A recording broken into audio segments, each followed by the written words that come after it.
va a sacar Babel. Ok, bueno, Una primicia. estamos Sí. aquí en Fuera de la Caja de Primicia con el profesor Luis Brito. Y este es el capítulo número 16. Síguenos por la cuenta oficial del Frente Francisco de Miranda en YouTube y la Escuela Robinsoniana, que es la sede de este podcast que hoy llega a su capítulo número 16. Tenemos acá al profesor, como decíamos anteriormente, en palabras de Abel y de Atilio Borón, más arrecho de América Latina, el Caribe y sus alrededores.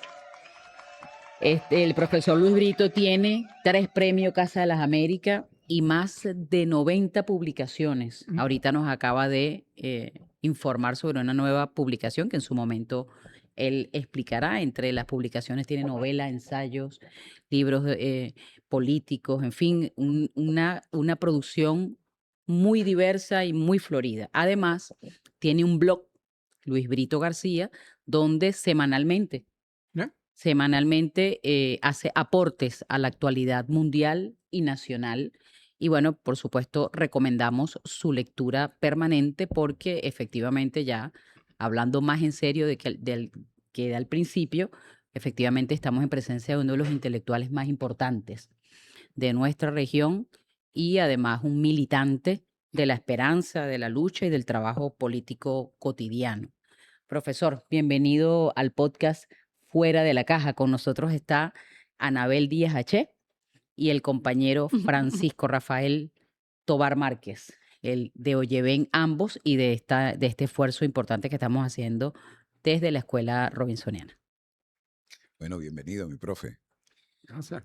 Dentro de las muchas cosas, bueno, nosotros sabemos que usted es muy inquieto además en muchos de los asuntos que hace. Una vez supimos que hacía submarinismo también, Sí.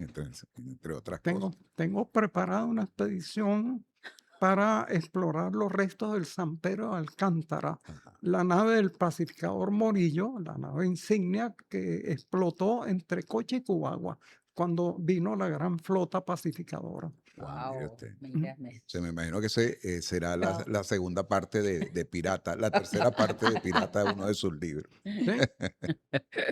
Mi profe, bueno, tenemos una situación bastante compleja en el mundo, pero en América Latina, en nuestro país, fundamentalmente ha sido escenario de algunos acontecimientos ya bastante conversados acerca de ellos, que nos deja indudablemente una necesidad de ahondar en acciones, consecuencias, analizar un poco lo que está ocurriendo, los actores que han intervenido en todo esto. Indudablemente hemos sido agredidos, cosa que no sucedía desde hace muchísimo tiempo, que hollaran la tierra de esta patria, ¿no? Esta patria nuestra. Me gustaría comenzar por allí con algunas reflexiones al respecto de estos acontecimientos iniciales. Bueno, primero un pequeño preámbulo histórico. Entre 1902 y 1903 sufrimos un bloqueo y un conato de invasión de las mayores potencias imperiales de la época, que eran Inglaterra, Alemania e Italia.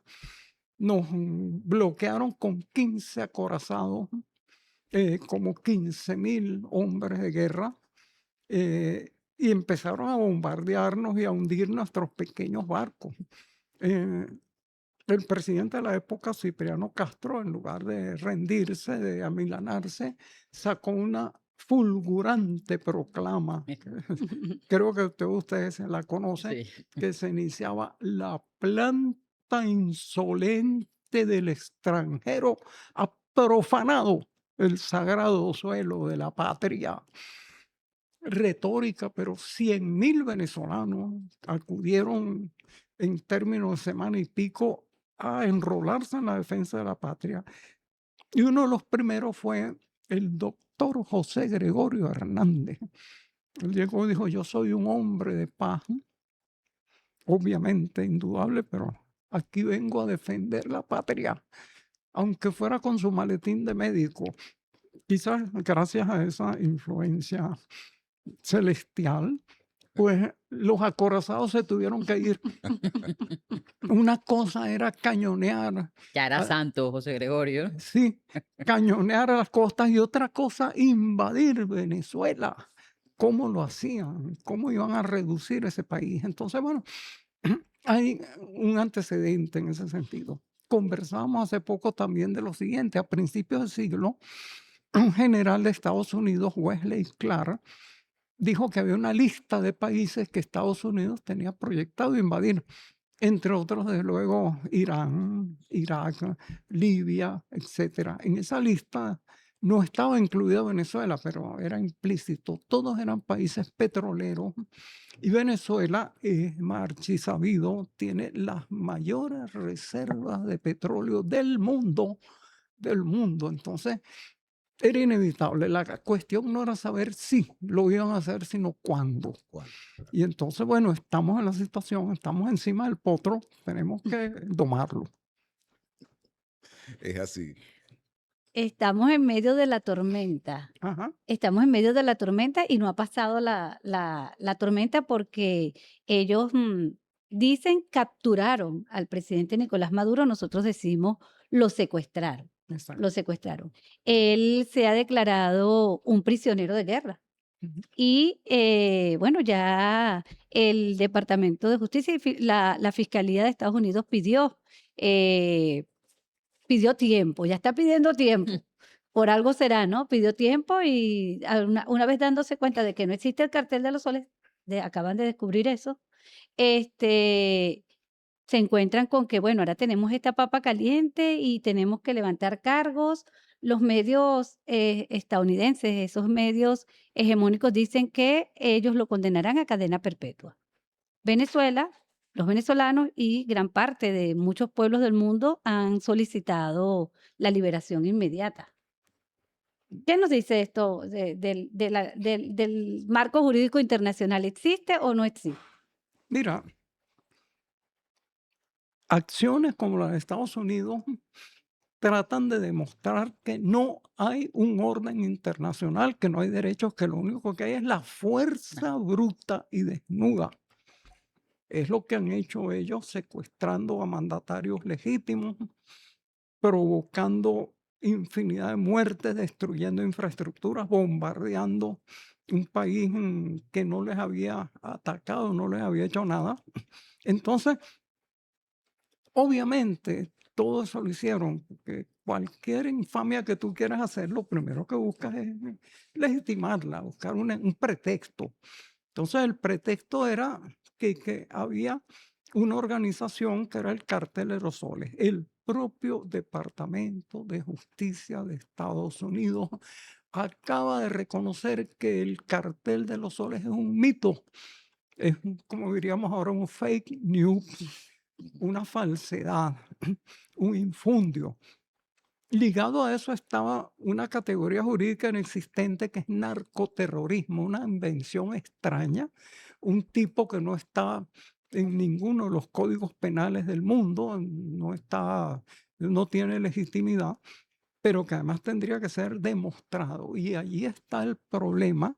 En ninguno de los informes mundiales sobre producción y tráfico de drogas figura Venezuela. Incluso en el propio informe de Estados Unidos. Sí, es bueno consultar eso, no solo el de Naciones Unidas, el de la Organización Mundial de la Salud y la Droga, no, el propio informe de Estados Unidos. Venezuela no es productora de drogas ni traficante. Marginalmente, algunos delincuentes quizás tratan de hacer un pequeño tráfico, han sido usualmente detectados, detenidos, los cargamentos destruidos, etc. Pero una cosa ínfima.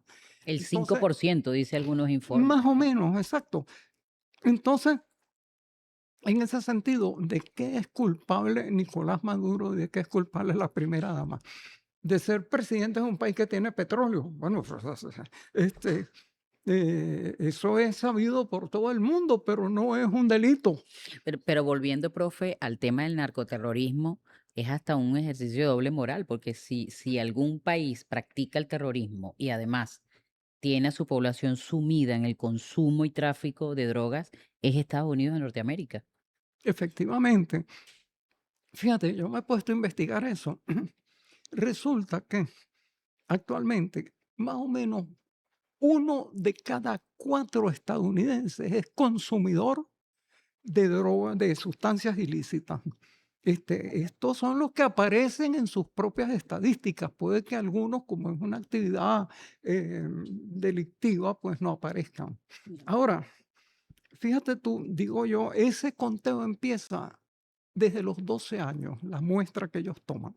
Claro. Si niños de 12 años saben dónde conseguir drogas en Estados Unidos, entonces, oye, ¿cómo me vas a decir que el FBI, el National Security Agency, la CIA, no saben dónde se consiguen las drogas ni pueden atrapar a los delincuentes?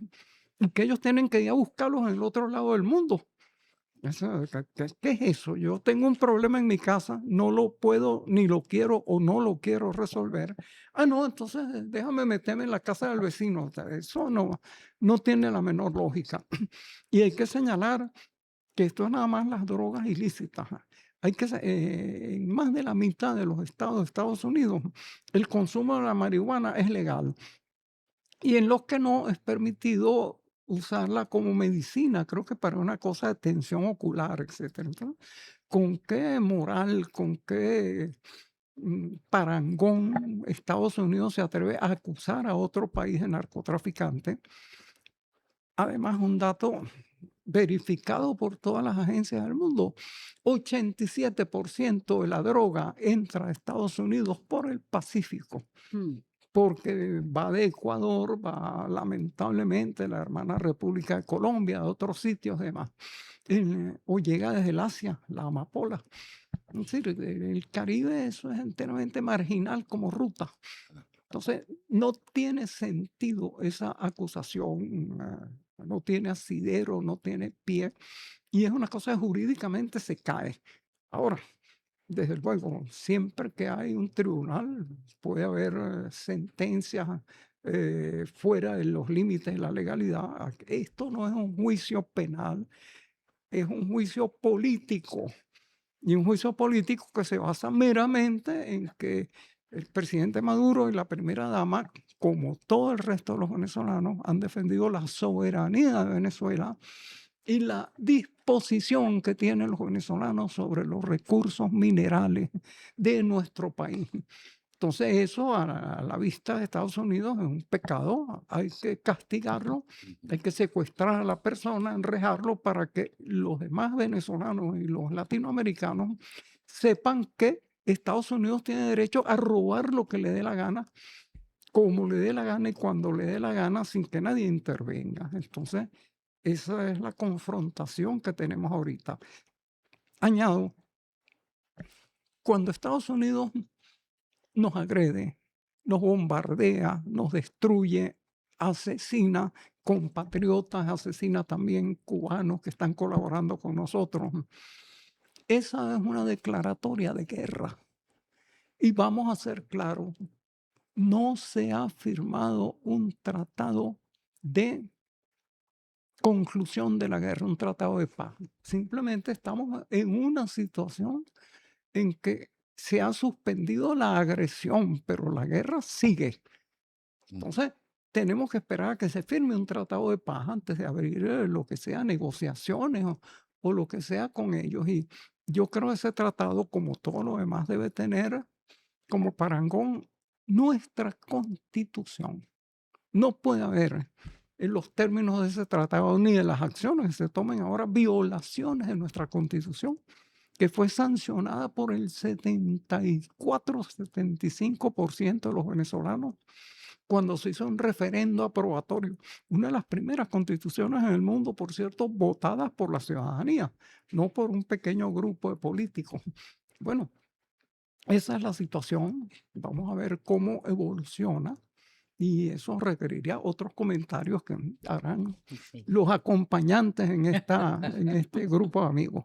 Sí, mi profe, fíjese, a todas estas, esto siempre debe estar sujeto, de alguna manera, en el plano internacional debe estar sujeto a normas, a leyes, a acuerdos internacionales, que por todas lo que hemos visto hasta ahora, ninguno de ellos ha sido respetado. Es decir, que la discusión entraría a otro plano. Pareciera que el otro plano que se dispone es el que ya conocemos, que es por la fuerza. Pero nosotros tenemos un organismo internacional y tenemos una serie de leyes internacionales que nos permiten acudir a ellas para poder mantener un orden mundial, porque si no, esto es un tanto como que el más fuerte, el que más tenga es el que manda en este escenario, ¿no? Sí, fíjate, se puede citar una larga antología de normas internacionales. En principio, ya de entrada, los artículos 1 y 2 de la Carta de la Organización de Naciones Unidas Exacto. prohíben la agresión, las acciones bélicas contra países, etcétera, empezando allí. La propia Carta de la OEA, que es muy objetable, también prohíbe las agresiones de unos países contra otros.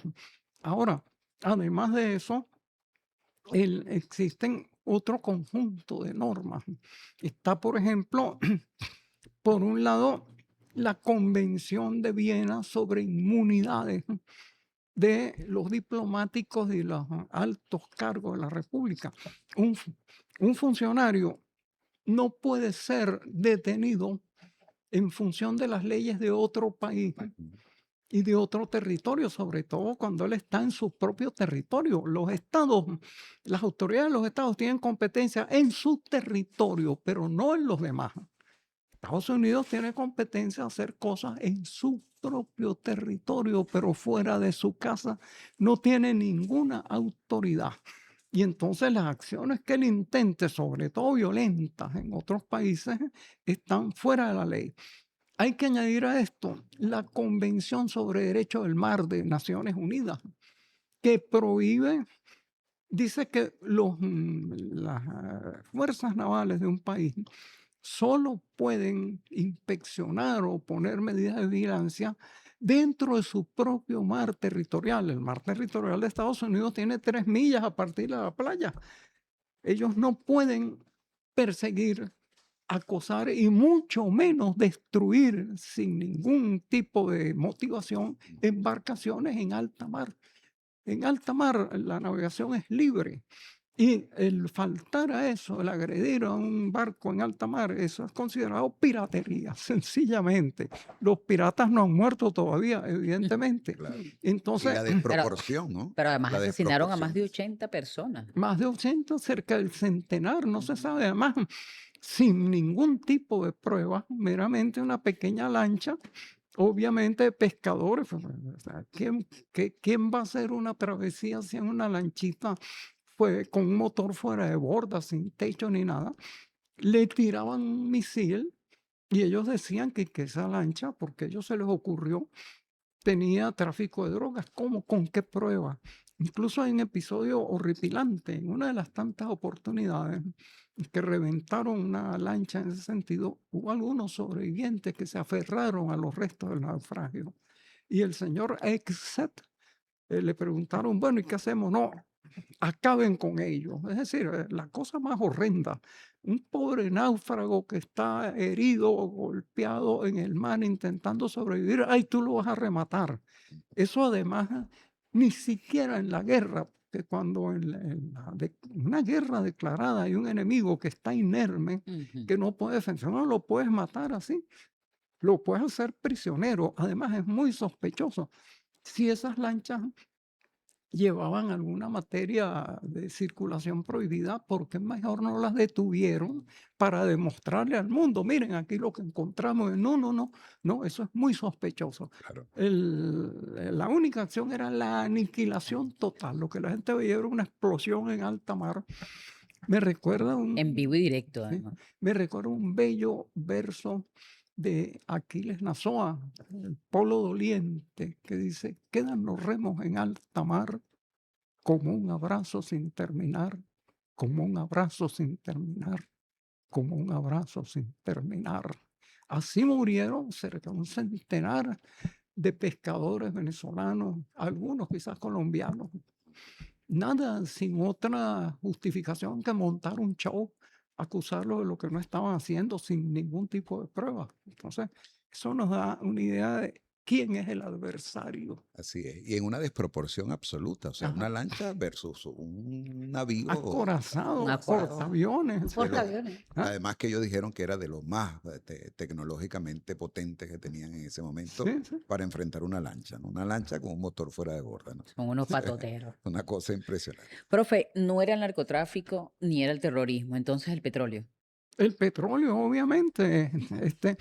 Mira, desde el derecho romano, cuando hay que investigar un delito, hay que preguntarse, cui prodest, ¿a quién le beneficia? ¿Qué hacen ellos? ¿Acaso quieren limpiar el mar de lancheros que estén allí de lanchitas con motores fuera de agua? No. Lo que ellos quieren es robarse las reservas de petróleo de Venezuela, que son, ya todo el mundo lo sabe, pero es bueno repetirlo, son las reservas más grandes de todo el planeta, de todo el mundo. Simplemente es una operación de latrocinio común y vulgar. Y entonces, sobre ese particular, claro, lo que hay es excusa, pero el interés es el petróleo venezolano. Y fíjense que después de ese asesinato masivo de pescadores, de lanchitas, etcétera, entraron en materia, empezaron a secuestrar petroleros e incluso uno ya le vendieron el contenido, sacaron $500 millones de la venta del petróleo que iba allí, petróleo robado, por cierto. Entonces, le dieron 200 millones a Venezuela, perdón, 300 millones, se guardaron modestamente 200 millones de dólares Modestamente. y los guardaron en unas cuentas privadas en Qatar, en un estado arábigo. Imagínense eso, eso es saqueo y latrocinio. Pues. Si un estado utiliza toda esa fuerza naval que costó billones de dólares mantenerla y obtiene un botín, por más que sea ilegal, eso debería ingresar al Tesoro de Estados Unidos. ¿Cómo es eso de que eso aparece en unas cuentas privadas? Eso es verdad, era el bandolerismo más inicuo y más ramplón que pueda haber. Claro. Y eso nos demuestra un poco con qué técnicas, con qué propósitos, con qué mentalidad está iniciando Estados Unidos el saqueo de Venezuela. Mire, mi profe, porque fíjese de los detalles que usted está mencionando. O sea, en la historia hemos visto cómo se ha generado políticas precisas para apoderarse de la energía de diferentes países en el mundo. En el caso concreto, vimos aquella cosa del desierto de Irak, que el objetivo era justamente la situación petrolera, y luego vimos el gas de Afganistán y además la droga del lugar y toda esta serie de cosas. Pero estamos viendo hoy en día un cambio de estrategias, de escenarios. O sea, ya no es el enfrentamiento. ¿Por qué Estados Unidos no se atreve a desatar una situación de guerra contra esta Venezuela y contra... Bueno, De ocupación, como si lo sí ha llaman. desatado una situación de guerra. Bueno, Sí, exacto, exacto. este, En términos de lo que hemos visto en el escenario pasado. Pues, por ejemplo. matar Y más de- continúa incautando Sí. barcos en el Pacífico y en el Caribe. Sí, no, ya eso se le olvidó ahora. Asesinar cerca de 2 centenares de venezolanos, bombardear infraestructura, secuestrar a un alto mandatario, todo eso no es pacífico, eso es guerra. Eso es guerra, claro. Eso es guerra sencillamente. Ahora, ¿qué sucede? Efectivamente, quieren apoderarse de la riqueza de Venezuela. La idea es que no le pertenecen al pueblo venezolano y para ello la soberanía. Hay 2 declaraciones de Trump que él decía, bueno, yo administraré, yo gobierno Venezuela y yo administro el petróleo. Le daré a ellos una partecita y me guardaré el resto. Ahora, ¿a cuenta de qué? ¿Desde cuándo, con qué título legítimo gobierna Trump un país que él ni siquiera conoce ni ha pisado nunca? no habla nuestro idioma, no tiene idea de lo que somos. Y él pretende que él gobierna eso. ¿Por qué? Porque tiró unos cohetes y una cosa así. Eso es bandolerismo puro y simple. Y entonces no lo ha hecho por lo siguiente. A pesar de su superioridad militar en ese sentido, cuando Estados Unidos entra a posesionarse del territorio, fracasa. No es lo mismo tú secuestrar a un mandatario en una operación que se podría llamar de pique y huye. Entro, me apodero de algo y salgo corriendo antes de que terminen de hacerme mayores daños. Que tomar posesión de un país, intentar gobernarlo. Allí es donde se le ha quebrado el serrucho consecutivamente a Estados Unidos. Destruyó el ejército de Irak como en 2 semanas apenas, pero después tuvo que irse de Irak porque hubo una resistencia que no podían manejar, no podían gobernar aquel país, era una cosa distante, diferente. Afganistán ni se diga. Salieron a tambor batiente de allí corriendo. Con Irán no han podido. Libia, bueno, ciertamente destruyeron Libia, hubo como 20.000 misiones de bombardeo hechas por la OTAN, etcétera. Pero resulta que, ¿qué ha sucedido? Todavía no han podido establecer un gobierno estable en Libia. Además, Libia era el país con mayor grado de desarrollo humano en África. Lo convirtieron en un país donde la gente huye en botecitos por el Mediterráneo. Donde han llegado ha sido la destrucción, la plaga, pero además la inversión de fuerzas de ocupación que no le conviene a Estados Unidos, sobre todo en este momento. El mero bloqueo ese de 6 meses costó una cifra astronómica, no la recuerdo ahorita, pero está en internet. Ahora, ¿cuántos efectivos debería tener un ejército de ocupación de Venezuela? Por lo menos, muy por lo bajo, 300.000 efectivos. ¿Cómo mantiene Estados Unidos esa cantidad de gente? Los armamentos, los suministros, cómo interviene en las ramas de los poderes públicos, cómo se encarga de la policía, de la sanidad, de la salubridad, de la educación, de las comunicaciones. Es un rompecabezas que no puede afrontar, sobre todo porque Estados Unidos está en una gravísima crisis actual. Ellos son los que están en problemas. Es bueno que la audiencia sepa esto. Al día siguiente de ellos efectuar el secuestro del presidente, China sacó a remate los bonos del Tesoro de Estados Unidos. Estados Unidos lleva viviendo como desde 1970 de una deuda creciente. Ellos producen cada vez menos y entonces, bueno, importan cada vez más cosas valiéndose del dólar y de los bonos del Tesoro. El dólar no tiene respaldo como es 1971 y los bonos del Tesoro menos, pero bajo la confianza, bajo la amenaza de que ellos pueden imponerse militarmente, la gente compra eso o acepta los dólares en pago de bienes reales. China inició una tremenda venta de los bonos del Tesoro que ya de una vez causó una devaluación del dólar. Claro. Y va a seguir en eso. Va a seguir en eso y al mismo tiempo Japón, que es un país independiente y más bien de la órbita occidental, también empezó una venta de bonos del Tesoro. Estados Unidos tiene una deuda pública que es como el 124, 125 del Producto Bruto Interno, todo lo que el país produce en un año.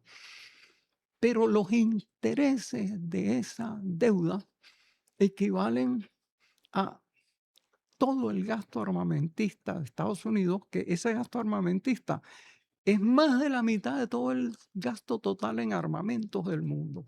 Entonces, cada año ellos deben una suma así, no tienen cómo pagarla.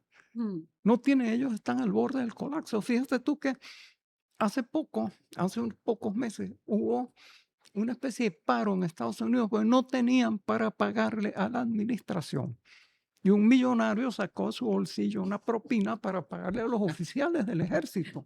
Pero, imagínate, eso no es una potencia seria. ¿Cómo lo va a invadir una gente que no puede pagar el alquiler, que no, por Dios santo, Que eso hubo cierta protesta en el barco del Caribe. La gente dijo, bueno, no ha llegado nada de suministro, de cosas de esas. sí, exactamente. Entonces, Estados Unidos está en una gravísima situación y no puede permitirse el intentar ocupar de manera efectiva y total a Venezuela.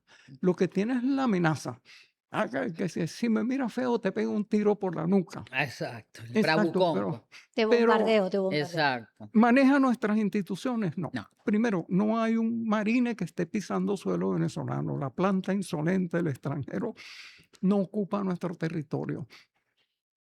No ha derogado la Constitución, que para mí es nuestra guía. Es decir, cuando intenten cambiar el orden constitucional allí, la guerra fría se volverá guerra caliente. Además, no tienen, entonces, presencia efectiva. No han modificado la estructura del Estado y la estructura política y social menos.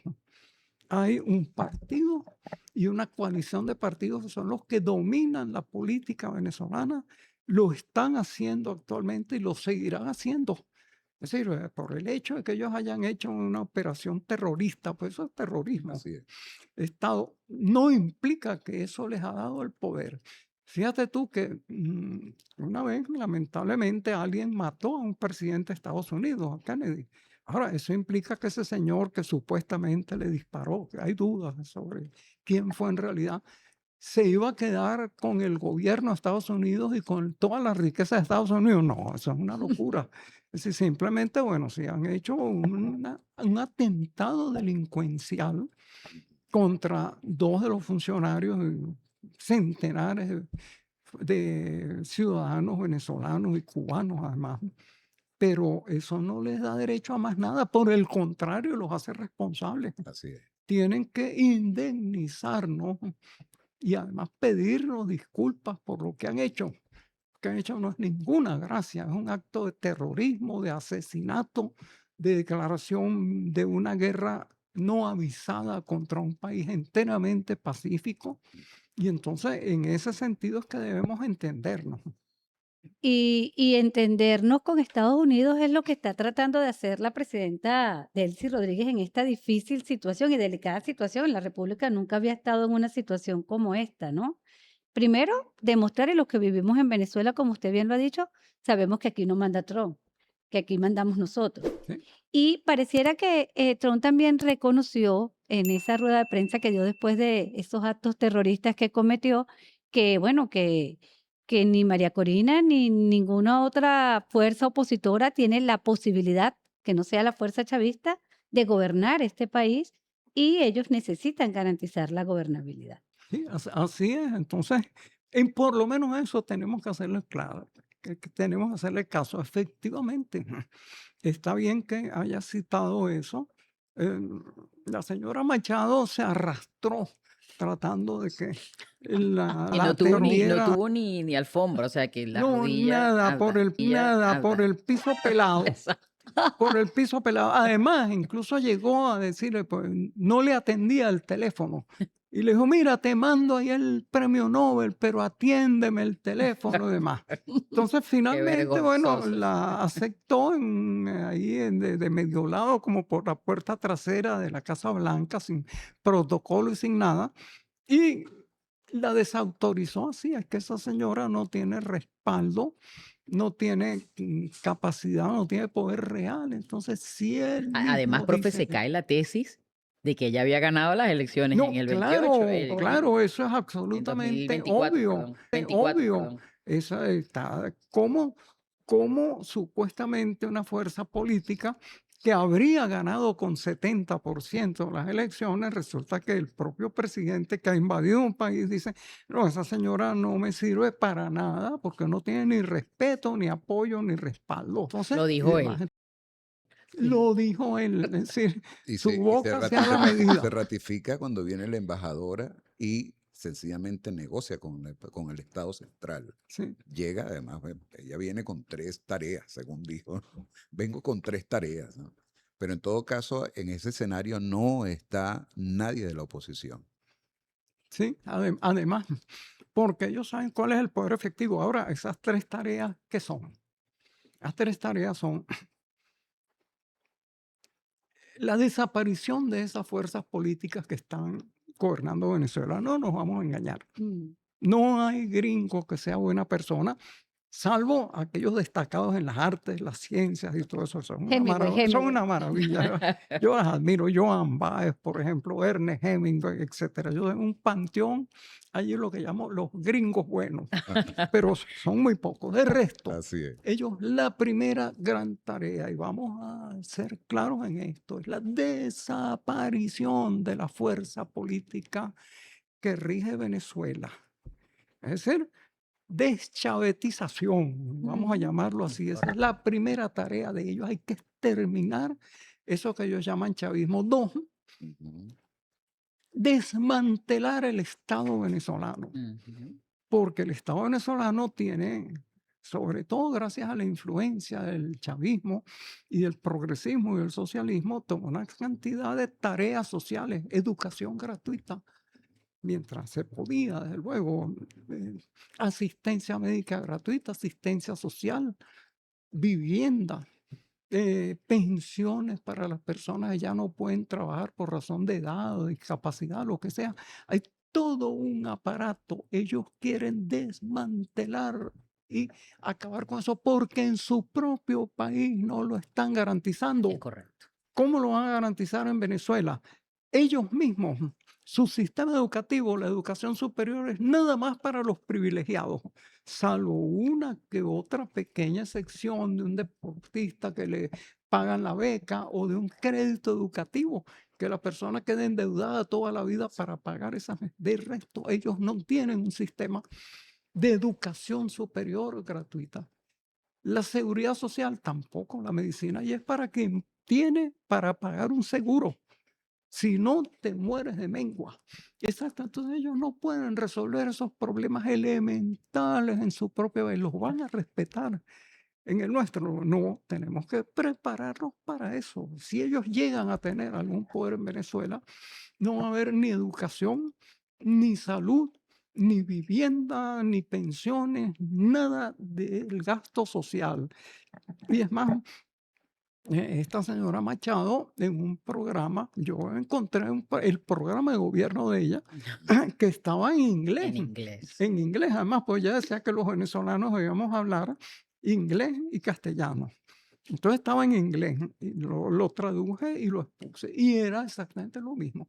Ella iba a acabar con la educación gratuita, iba a acabar con las pensiones, iba a acabar con el sistema de salud, con todo lo positivo que había hecho en todas este cuarto de siglo el bolivarianismo. Entonces, esa es la segunda tarea. Y entonces, aparte de eso, la deschavetización, el desmantelamiento del Estado, reducirlo a lo que es el supuesto ideal de ellos, es decir, nada más una cuestión que sea de policía y garantice el tercer objetivo, que es robarse todos los activos de Venezuela, tanto los que están bajo el subsuelo, los que están arriba, lo que sea. ¿Y cómo hacer ese saqueo? Bueno, ya ellos lo han hecho patente con esa apropiación que hicieron. Se roban un tanquero, se cogen el petróleo, venden el petróleo, entonces algo así como 300 para Venezuela, 200 para ellos. ¿A cuánto es eso? Eso es un 40%. Ellos van a liquidar todo lo que hay en Venezuela, lo van a vender en baratillo, lo van a subastar, todo lo que haya, reservándose modestamente 40% de todas las magnitudes que pasen por su bolsillo.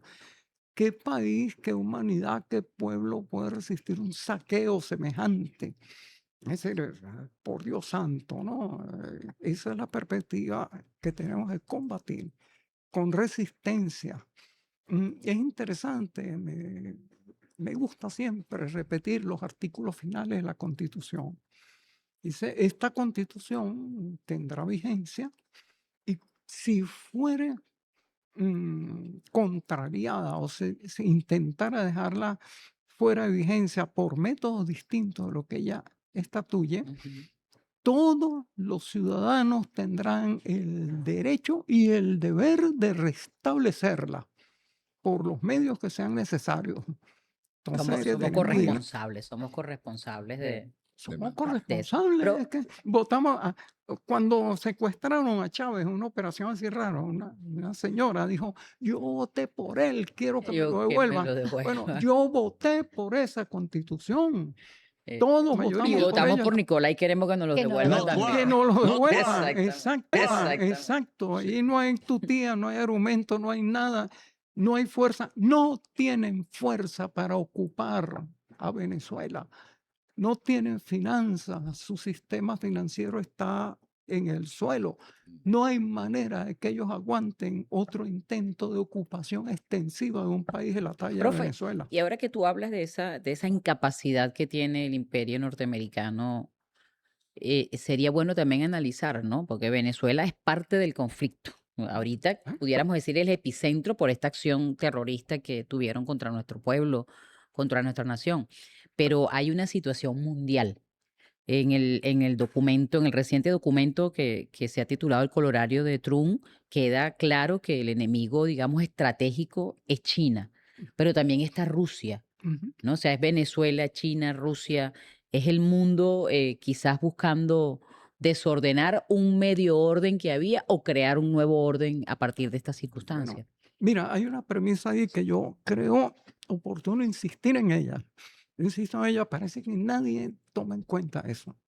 ¿Tú sabes cuánto duran las reservas de petróleo? Primero las de Estados Unidos. Ya hablamos. Yo saqué un artículo hace poco. Resulta que Estados Unidos tiene petróleo para unos 5 años. Y tiene además una reserva estratégica que, no se rían, dura 20 días al nivel de consumo que tienen. Número uno. Wow. Pero en el mundo, ¿cuánto van a durar las reservas de hidrocarburos del planeta? Aproximadamente unos 4 o 5 décadas. Claro. Esto es escalofriante. Ya estamos pasando o estamos a punto de pasar el llamado pico de los hidrocarburos, que sería un momento de producción óptima. De ahora en adelante va a haber que introducir cada vez más energía para sacar menos hidrocarburos, hasta que llegue un momento en que haya que invertir más energía que la que se va a sacar con los hidrocarburos. Eso abre un panorama escalofriante y explica esta cantidad de guerras por el petróleo. Hay 2 posibilidades para la humanidad. Piensen ustedes, la civilización actual sin hidrocarburos colapsa totalmente. Hay 2 posibilidades. O tomamos esas reservas de hidrocarburos que tenemos y las utilizamos de una manera lógica, racional, social, humanitaria, en habilitar fuentes alternativas de energía, Ujú. en reducir los consumos extravagantes, como por ejemplo los automóviles individuales quemando hidrocarburos por todos lados y todo eso. Podría crearse un modelo civilizatorio que sobreviviera a esa tremenda crisis. Si no, Es un cambio de modelo civilizatorio. un cambio de modelo civilizatorio, de uno de los pocos países que está trabajando en eso es China. China tiene un grandísimo esfuerzo en energía eólica, energía fotovoltaica, todo tipo de energía. Ese es el modelo para que queden vestigios de civilización. Piensen ustedes, por ejemplo, en Nueva York sin energía fósil, sin electricidad, sin nada. Los grandes rascacielos sin ascensores, sin bombas hidráulicas para elevar el agua, para llevar luz. Piensen ustedes el enorme colapso. Eso es en parte la raíz de lo que está sucediendo actualmente.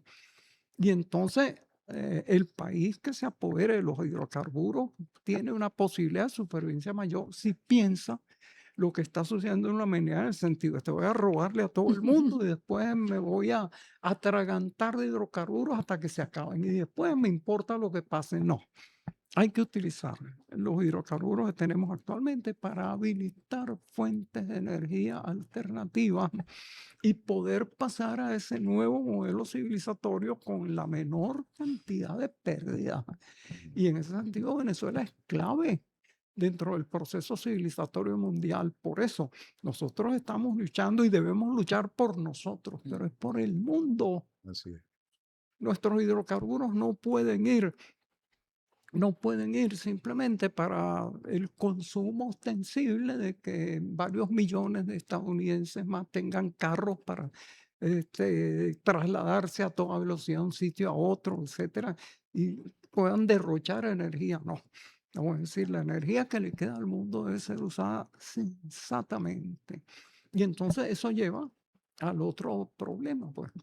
Fíjense, Rusia es un país que tiene grandes reservas de hidrocarburos, por eso su interés estratégico. China tiene unas reservas muy moderadas, entonces por eso está con esa especie de carrera intensiva para las energías alternativas. Estados Unidos, ya lo hemos dicho, prácticamente, bueno, tendrá hidrocarburos para 5 años y la reserva estratégica es para 20 días. Por eso está desesperado, robándole hidrocarburos y ha asaltado, destruido, aniquilado una cantidad de países en esa carrera. Ahora, la forma no es tú robar hidrocarburos, es utilizar los hidrocarburos para crear otro modelo productivo. Esa es la tarea de la humanidad en este momento, porque si no, nos enfrentamos a un colapso civilizatorio inimaginable y estamos en Venezuela sentados sobre la posible solución a ese colapso. Si utilizamos los hidrocarburos de Venezuela sabiamente, sensatamente, en la creación de otro modelo civilizatorio, pues, oye, la humanidad tiene esperanza. Si no, vamos a un caos inimaginable. Es decir, los usufructores de ese caos son los supermillonarios. Por cierto, la ley de concentración de capitales de Carlos Marx se está cumpliendo Ujú. cada vez más. Mira, 1% de la humanidad posee ahorita más de la mitad de toda la riqueza. Así es. Y algo así como 10 o menos por ciento posee el 90% de la riqueza del mundo. Una brecha muy larga. Lo que quiere decir que algo así como un 90% de los seres humanos no posee nada. Y hay un pequeño grupo de multimillonarios que va acumulando cada vez más una riqueza que es ficticia, una riqueza financiera de títulos, de dividendos, viviendo sobre los dividendos. Ese modelo es inviable. Es inviable, entonces hay que crear otro modelo. Entonces, un poco la idea del socialismo es esa. Y fíjense ustedes cómo el país más pobre del mundo en 1948 era China. Era más pobre en ese momento que la India y actualmente es la primera potencia del mundo y ha superado a Estados Unidos en lo industrial, en lo agrícola, en lo cultural, en lo científico, etcétera. Entonces, yo diría que hay que administrar de manera sabia los recursos que se tienen para lograr de ellos un resultado que sea beneficioso para todos. Hay que eliminar la lógica del saqueo, que es la que nos está aplicando Estados Unidos actualmente. Esos señores tienen petróleo. Ah, bueno, ese petróleo es mío. Yo voy a gobernar ese país porque le tiré unas bombas y entonces voy a administrar su riqueza. Ya, voy a hacer con ella lo que me dé la gana. No, ese modelo está fallido y los lleva al apocalipsis. Claro. O sea que Porque, está muy, muy de mucha importancia la discusión de los modelos civilizatorios, porque de otra manera tampoco, si el concepto sigue siendo el que ya hasta ahora tenemos, no va a haber, usted nos menciona 40 años apenas, de lo que pudiera ser un colapso en términos energéticos. Fíjese, ahí tenemos una situación que es compleja también, que es cómo se da la discusión. O sea, pareciera que también hay una guerra de carácter cognitivo que no nos permite mirar otra cosa que no sea la ficción montada desde el imperialismo, montada fuertemente. Fíjense que algo que es tan interesante como es el cuento de la ciencia ficción, tema que tenía hace unos 60 años, 70 años, dotes de mucha inocencia, gente que era muy, bueno, usted aparece, por cierto, Ujú. en uno de los textos mencionados como uno de los iniciadores de la ciencia ficción en América Ah, Latina. así es. ¿Sí? Y entonces esta situación que nosotros vemos ahora ubicada, la ciencia como mecanismo de propaganda La para ciencia ficción. determinar la dominación de quienes tienen un poder gigantesco en tecnología, en ciencia, etcétera, y frente a pueblos que no lo tienen y la humillación y una manera de chantajear de manera permanente esta cosa es una batalla dura desde el punto de vista cognitivo también. ¿Eh? Sí, además, disculpe, profe, además imponiendo miedo, o sea, Ujú. tratando de gobernar a través del miedo, de la división, ¿verdad? Pero el engaño también juega un papel Ajá. fundamental en este proceso que se ha definido como la guerra cognitiva, o sea, la incapacidad de percibir, de ver, de analizar lo real y estar nadando permanentemente en noticias, en informaciones y en asuntos que no tienen veracidad. Sí, efectivamente, ellos crean una pantalla. Cuando lo que tú estás haciendo es indigno, tú creas una pantalla para que no se vea los horrores que estás cometiendo y creas una versión ficticia.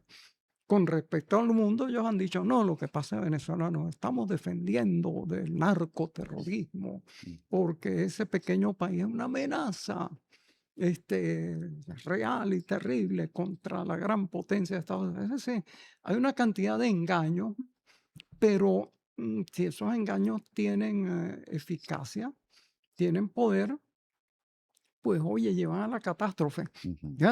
Fíjate que cuántas veces se menciona eso que he señalado yo sobre el agotamiento de las reservas petroleras y eso no lo he inventado yo. Mm. Eso es, lo dice la OPEP, lo dice British Petroleum, lo dice la Agencia Internacional de la Energía, que es de Estados Unidos, pero eso se desenfatiza. El problema es supuestamente el calentamiento global.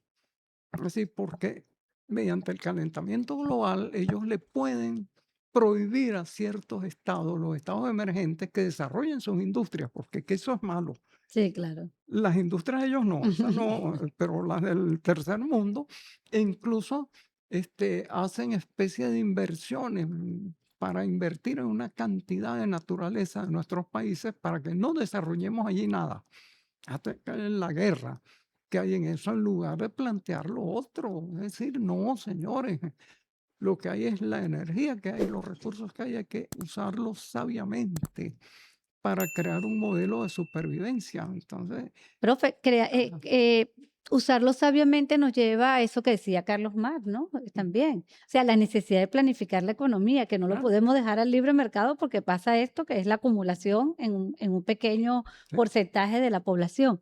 Y eso lo tiene, yo creo, como el Libertador decía, el velo se ha rasgado. Es verdad que nos mantienen entretenidos y nos engañan, pero es verdad que la gente se está dando cuenta que no podemos vivir, por ejemplo, un sondeo de opinión de una de las universidades estadounidenses, los jóvenes dicen, no sabemos qué es el socialismo, pero sí sabemos que el capitalismo no funciona. sí, esa es una verificación. Y bueno, yo vuelvo a eso. Fíjense ustedes, en 1948, que es apenas ayer, China era el país más pobre, más humillado. Había tenido el capitalismo, sí. China le invadieron en 1848 los imperialistas en una cantidad de guerras como la que nos hacen a nosotros para obligarlos a comprar opio, porque el emperador prohibió la importación de opio. Entonces dijeron, no, esos chinos ahí a cañonazos que forzarlos a que den libre comercio para la compra de opio. Hubo cerca de un siglo de luchas terribles, espantosas, para luchar contra los efectos de esa intervención. En 1948, bueno, China es un país en ruinas. ¿No? Y solo tiene el Partido Comunista que toma el poder y dice, bueno, aquí vamos a poner orden, hay que planificar la economía, dirigirla al bienestar de las mayorías en lo posible y desarrollar el país a través de una planificación estatal. Resultado, hoy es el primer país del mundo en el sentido económico, pero también otra serie de cosas va tomando la prioridad, la delantera, repetidamente. Sí. Entonces, claro, Hay otros países, cada vez que un país se declara socialista, empiezan a lloverle las agresiones, los sabotajes, las invasiones, las guerras más terribles del mundo. Y solo entonces algunos pues logran consolidar eso, pero es el modelo por el cual tendrá que optar la humanidad si no quiere desaparecer en medio de un caos como el que, muy a mi pesar, preveo que vendrá cuando empiece a agotarse los hidrocarburos que mueven este modelo productivo. Mm. Sí, además es una situación que se hace cada vez más compleja si ese modelo permanece. O sea, Estados Unidos, con toda la crisis que tiene, no ha frenado la manera de cómo viven, cómo derrochan, cómo gastan, etcétera. Tenemos un escenario muy complejo en América Latina. ¿Cómo mira usted eso? ¿Cómo mira la dinámica política? Además, con unos visos guerreristas, nosotros veíamos eso desde el Plan Cóndor, quizás lo más cercano Ujú. que pudiéramos ver un acecho permanente para todos, un cambio de gobierno dirigido. O sea, ya Estados Unidos, Trump aparece en Honduras y le dice: aquí quien manda es este, voten por tal, si no votan los invadimos. En Ecuador impone, penetra, actúa. ¿Cómo mira ese escenario ya en términos de desde México hasta Argentina? Bueno, Bueno, Chile. allí vemos los resultados de la imposición de la hegemonía estadounidense. Casi todos esos países han sido, nuestros países han sido objeto de intervenciones, sabotajes, presiones, toda una cantidad de medidas coercitivas.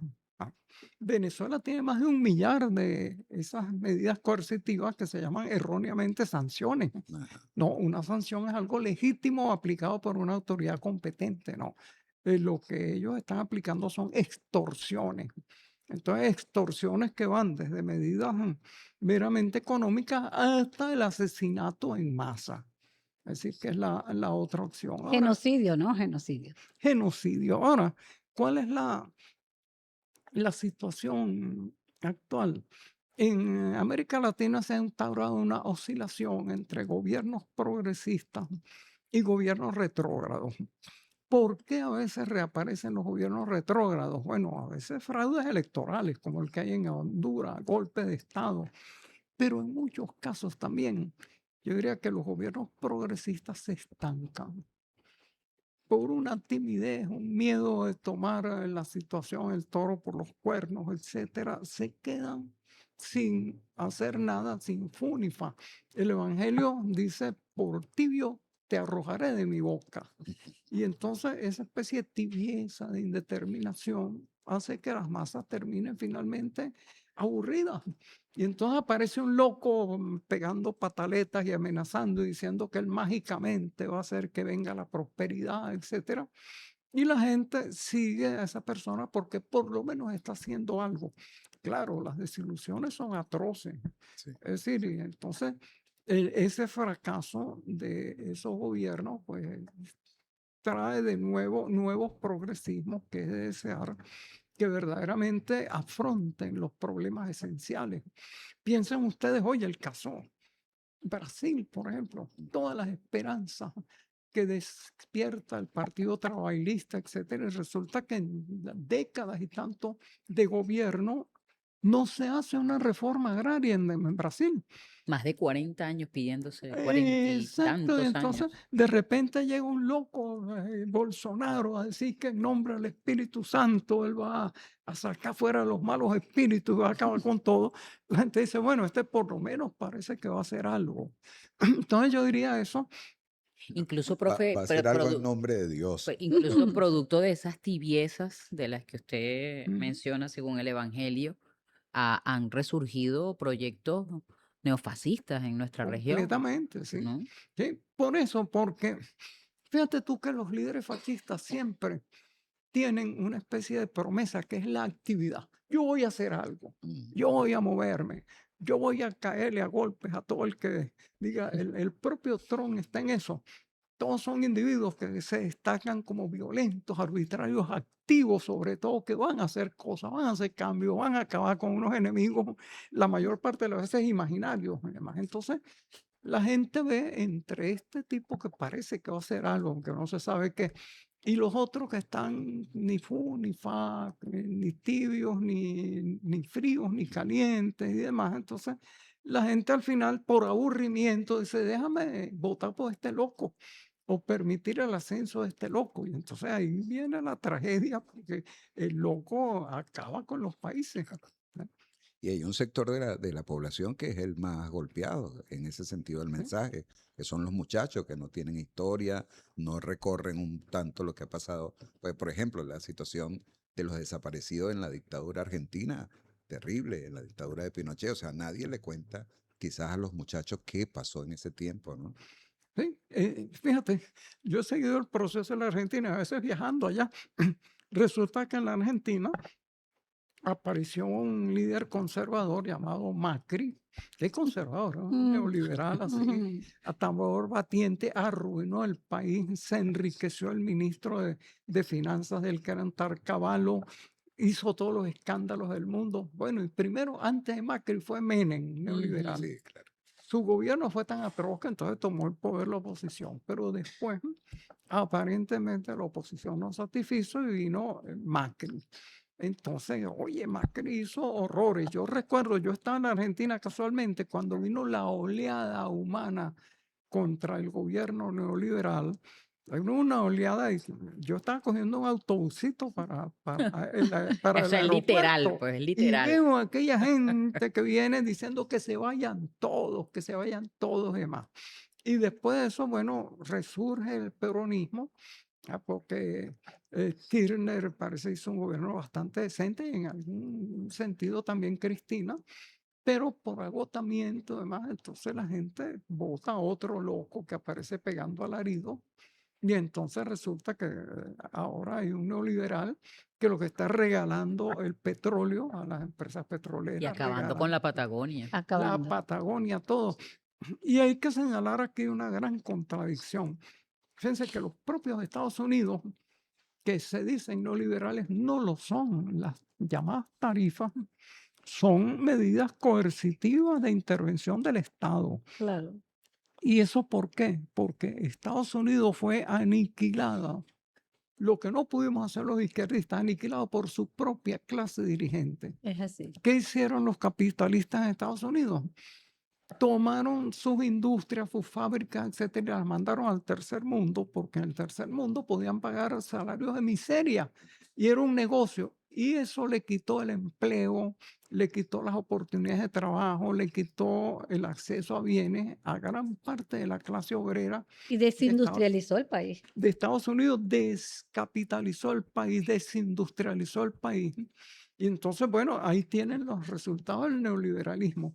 Es decir, se empobreció Estados Unidos y en algunos países del tercer mundo aprovecharon eso para industrializarse con todas las medidas. Entonces ahorita Estados Unidos está invocando intervención del Estado, es decir, como la economía no funciona, vamos entonces a poner tarifas para que los productos externos no se puedan vender. Eso es una falacia. Quien paga eso es el pueblo que va a pagar precios mayores. Ahora, Está ¿qué pagando. está pagando?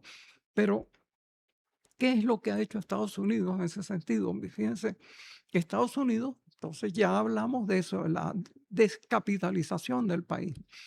En Estados Unidos, hacia los años 70, el capital pagaba más o menos un impuesto de 70% sobre las ganancias. Actualmente paga los grandes capitales como 22%.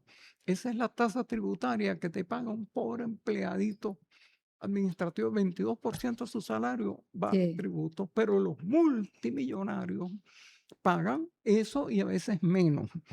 Y a veces menos por lo siguiente. Número uno, sus ganancias en el exterior no las ingresan en Estados Unidos, las meten en paraísos fiscales. Y en Estados Unidos utilizan 1000 trucos para no pagar impuestos. Por ejemplo, tengo entendido que Trump hace como 3 o 4 años, no sé cuánto, no paga impuestos porque según él no obtuvo un solo dólar de ganancia y se las echa multimillonarios, etcétera. Ahora, ¿qué hacen? ¿Qué es lo que ha hecho Trump y otros mandatarios como él? Han hecho masivas exenciones tributarias para los multimillonarios. masivas condonaciones de impuestos. Es decir, literalmente allá los multimillonarios pueden contar con que no van a pagar impuestos. Y entre otras cosas, por ejemplo, tienen las llamadas fundaciones. Ellos tienen una millonada de tributos y se las donan a una fundación. La fundación es sin fines de lucro, dicen ellos. Por eso no pagan un centavo de impuesto. Y cuando ellos necesitan ese dinero, pásamelo para acá que lo tengo que invertir. Es como un banco privado Así es. inmune a los impuestos. Entonces, en ese sentido, fíjense cómo el capital crece desmesuradamente. Cada vez que deben algún tributo con esas tasas tan bajas, entonces viene algún político como Trump, se los exonera, hace perdones, amnistías tributarias, etcétera. Entonces, es una cosa terrible. El gran capital es inmune a los impuestos los pagan los trabajadores y entonces, oye, no alcanza para el enorme gasto del Estado ni para costear ese aparato militar inconmensurable. Claro. Eso se hace a costa entonces de la devaluación, que es una especie de impuesto. En realidad la devaluación es un impuesto que se le carga a la ciudadanía. Tienen que trabajar más Claro. para obtener menos. Entonces es lo que está pasando ahorita en Estados Unidos. Ajá. Profe, Y- y Adelante. este es un programa que está destinado, entre otras poblaciones o entre otros segmentos de la población, a la juventud que milita en el Frente Francisco de Miranda. Y queríamos hacerte una pregunta que tiene que ver con, bueno, estos problemas generacionales que hoy tenemos con relación a la participación o al papel que juega la cultura en estas nuevas formas de guerra y los mecanismos que ha generado el imperialismo para tener, digamos, entretenido, entre comillas, a grandes poblaciones a nivel mundial y, bueno, particularmente a la juventud. Ajá. Bueno, mira, a mí me encanta citar frases célebres que solucionan, o mejor dicho, explican un problema. En la ideología alemana, Marx y Engels decían, las ideas de la clase dominante son las ideas dominantes en toda época, porque así como la clase dominante posee los medios de producción material, fábricas, trenes, fundiciones, posee también los medios de producción intelectual, academias, universidades, periódicos, instituciones de investigación, etcétera. Hay una producción junto a la producción material, la producción intelectual, y esa también es dominada en los países capitalistas Claro. por la clase dominante. Entonces, eso es por qué es tan importante, la visión del mundo. Eso se llama la ideología, que es la falsa conciencia, la falsa visión del mundo y de la situación de uno en el mundo, pues ellos son los productores de la ideología y tienen los medios para difundirla. Sí. Es decir, bueno, un intelectual escribe un libro, pero ellos tienen 100 plantas televisoras, no sé cuántos canales de difusión, redes sociales, etcétera, etcétera. Entonces, a través de eso imponen las ideas. Que en muchos casos se imponen no por reflexión, sino por repetición. A ti te repiten continuamente una cosa y tú terminas creyéndola. Entonces, Aquello que decía aquel señor de que una mentira dicha, Goebbels, sí, exacto, sí, 100 veces se convierte en sí. una O La verdad. Sociedad del Espectáculo de Exacto. Guy Debord Ajá. también habla bastante de eso. Sí, sí. Sí, yo escribí un ensayo sobre la sociedad del espectáculo y cómo ya vamos para más de medio siglo de escrito ese libro y muchas de sus aserciones se han demostrado reales, pues. Es decir, fíjense ustedes cómo gran parte de los mandatarios actualmente lo que se caracteriza es por una serie de payasadas. El mandatario del norte es un señor que vive amenazando a todo el mundo, diciendo groserías, diciendo palabras bellas. Por ejemplo, hace una ley de exención tributaria espantosa y dice, esta es una ley bella y hermosa de no sé qué cosa. Entonces, crean escándalos, distraen la atención con una cosa y entonces es una forma de mantener a las masas entretenidas. Ahora no es tan moderna ni tan novedosa. Ya los romanos utilizaban la máxima de pan Pan y ex circo. circenses, pan y circo. Así es. Este le da un poco de pan a la gente como una limosna ahí para que lo recojan del suelo y le da unos espectáculos circenses y entonces la gente entretenida con aquello no se detiene a pensar por qué la miseria, la mala distribución de la riqueza, la pobreza estructural, etcétera. Entonces, bueno, esa es otra batalla que hay que dar y con instrumentos. Fíjense, ni Carlos Marx ni Federico Engel tomaron jamás que yo sepa una pistola o una cuestión así, pero tomaron una plumita y un poco de papel y con unos cuantos libros demolieron ideológicamente esa dominación Así es. a través del infundio, de la mentira y demás. Entonces, fíjense el poder. José Martí decía que nada detiene una idea, no, perdón, ese era Víctor Hugo, nada detiene una idea cuyo tiempo ha llegado. Claro, Ujú. claro que sí. Mi profe, hay también una crisis acá. Bueno, estamos en los minuticos finales, Sí. pero hay una crisis acá que bien vale la pena que nos dé su reflexión. O sea, el mundo se mueve y yo diría que, y utilizo un término relativamente duro, pero hipócritamente sobre la moral. Pareciera que la moral está en crisis. Bueno, ya, ya. Hay un amigo mío que llama a ese señor el barril con patas. Barril con patas dice que él no le para a leyes ni nada, que el único freno él tiene es su propia moral. Es decir, algo que no existe. ¿No? Claro. Porque ¿Cuál moral? ¿cuál moral exactamente? Si parece involucrado de manera irrefutable en un escándalo espantoso que incluye pedofilia, prostitución. Alguna gente dicen que incluso carne humana, banquetes con carne Canibalismo. humana. Exacto. Entonces, todo eso, esa es la moral de la clase dominante. Yo creo que hay en ese sentido algunas exposiciones muy explícitas. Eso hay un libro del Marqués de Sade, que en realidad él escribía cosas, pero él nunca hizo crueldades, que era, eh, que era las 120 noches de Sodoma y Gomorra. Ujú. 3 miembros de la clase dominante, un noble, un militar y un sacerdote, secuestran una infinidad de jóvenes, niños, etcétera, los encierran en un castillo, empiezan a hacer las tropelías más terribles con ellos. Sobre eso se hizo una película genial, Pasolini, se llama Pasolini. Saló, Saló. que es, ahora, Fuerte esa yo película. cuando vi esa Esa película película. dije, por esto lo mataron, eso que él murió y demás, lo que decía era tan terrible. Tú veías ahí, porque Saló es contemporáneo, es situado más o menos Ujú. en la ocupación en la Segunda Guerra Mundial en Italia, y es lo mismo. Toda esa gente sacrificada, desmembrada, despedazada, humillada, en función de los intereses de 3 potentados, cuya única satisfacción es ver sufrir a los demás. Entonces, yo recomendaría esa película, está en YouTube, se llama Saló. Saló, sí. Ajá, está en YouTube, es terrible, es Sí, una película muy que dura. y estamos viviendo en eso.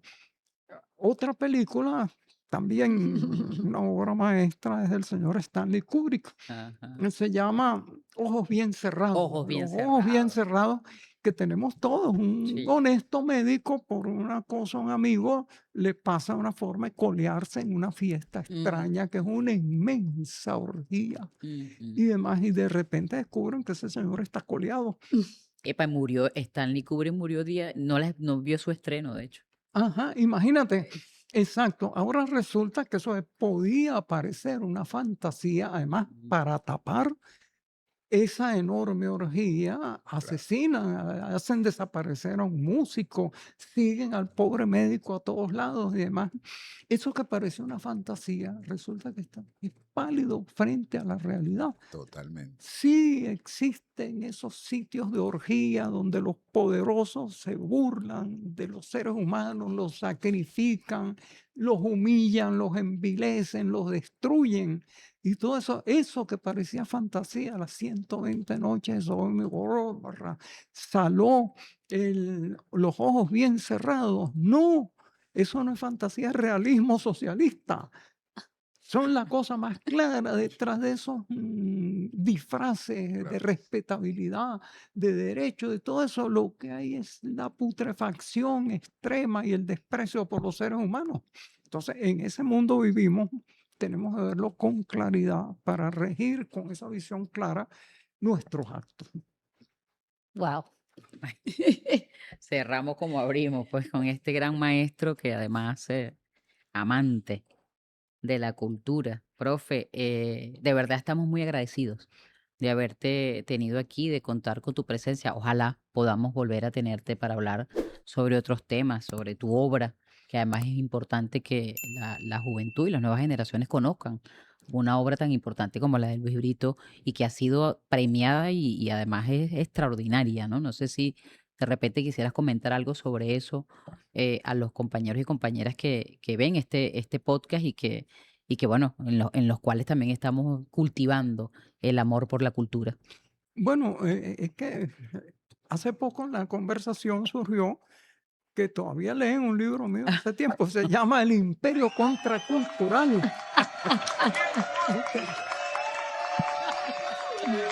Ese es un deber que tenemos en el máster que Sí. celebra con nosotros. Para mi sorpresa, ese libro lleva ya como 14 ediciones, y una cantidad de gente me aparece. Y no, ese libro para mí fue una revelación. Yo digo, Dios mío, ¿qué habré escrito allí? Pero entonces el anuncio es ese. Yo trabajo continuamente.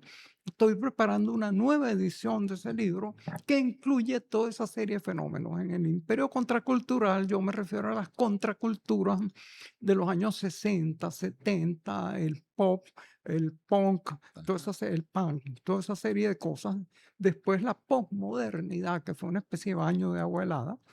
Y finalmente, ahora le añado un apéndice con una serie de fenómenos nuevos contraculturales, que son, por una parte lo llaman woke, los estadounidenses, liberación sexual, igualdad racial, protesta contra el sistema.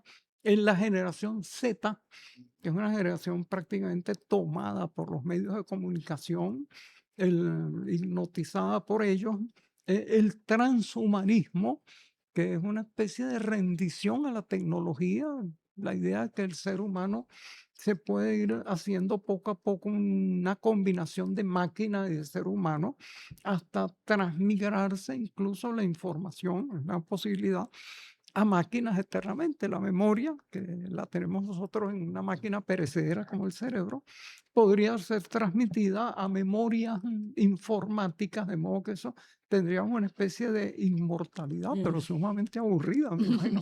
Pero trato un poquito de ver toda esa serie de cosas. Curiosamente, muchas de esas contraculturas de ahora son remedos de las contraculturas de los años 60 y 70, lo que implica que las carencias fundamentales de esa época, los abismos, los problemas, no se han resuelto. Y todavía se trata de resolverlos meramente por la vía simbólica. No, las contraculturas fracasaron porque operaron nada más en la vía simbólica y no en la praxis. Entonces, esta nueva oleada contracultural debe trabajar simultáneamente en la realidad, en la organización social, pero también en la conciencia. Entonces, ese es el desafío para las nuevas generaciones. Espero que lo sepan desarrollar y vencer en él. Bueno, con esta extraordinaria reflexión y esperando esa nueva edición de ese libro tan importante, despedimos este capítulo 16 de Fuera de la Caja y te invitamos a ver en el canal oficial del Frente Francisco de Miranda en YouTube todos los capítulos de este podcast y los que vienen. Tenemos invitados extraordinarios para los próximos capítulos, así que síguenos a través de la Escuela Robinsoniana y la página oficial, en la cuenta oficial de YouTube del Frente Francisco de Miranda. Bueno, muchas gracias a la mesa. Se ha dado por terminado. El pueblo unido jamás será vencido. El pueblo unido jamás será vencido.